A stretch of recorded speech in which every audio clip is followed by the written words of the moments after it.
দেশের 90% মুসলিম রাষ্ট্রের মধ্যে যখন দিনে দুপুরে আমাদের একজন মুসলিম ভাইকে কুপিয়ে জমাই করে হত্যা করা হবে, তখন আমরা পশ্চিম কালেও চুপ করে বসে থাকবো না ইনশাআল্লাহ।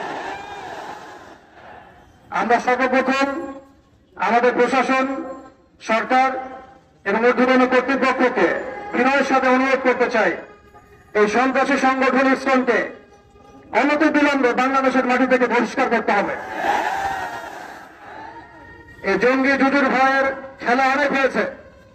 বাংলাদেশের মুসলিম শান্তিকামী মুসলিম, কিন্তু এমন কোন পদক্ষেপ আপনারা নিতে যাবেন না বা ভুল করবেন না যাতে বাংলার তাওহীদি জনগণ আবারও জেগে ওঠে।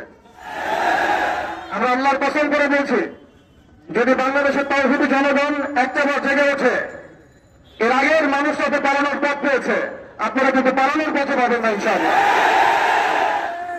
আমরা উগ্রতার পথ বেছে নেব না, আমরা শান্তির পথ বেছে নেব ঠিকই, আমরা ধৈর্য দেব ঠিকই, কিন্তু আর কতজন ভাই মারা গেলে আমাদের হুঁশ ফিরবে? আর কতজন ভাই মারা গেলে আমাদের হুঁশ ফিরবে? আমরা আমাদের ঊর্ধ্বতন কর্তৃপক্ষদের বিনয়ের সাথে অনুরোধ করব, যারা দিনে দুপুরে আমাদের মুসলিম ভাইদেরকে এভাবে রাস্তার মধ্যে কুপিয়ে হত্যা করেছে, জবাই করেছে, এরকম নৃশংস শয়তানি এবং সন্ত্রাসী কর্মকাণ্ডের তীব্র নিন্দা এবং প্রতিবাদ জানানোর পাশাপাশি আমরা এর উপযুক্ত বিচার দাবি করি। এখানে অনেক মুরব্বী কেরাম আছেন, আমি ছোট মানুষ, বেশি কথা বলতে যাচ্ছি না। আমরা একটা দাবি উত্থাপন করতে চাই, বাংলার জমিন শান্তির জমিন। এই শান্তির জমিনে যদি কেউ উগ্রতা প্রদর্শন করতে চায়, আল্লাহর কসম করে বলছে আল্লাহর হাতে হাত মিলিয়ে বসে থাকবেন ইনশাআল্লাহ।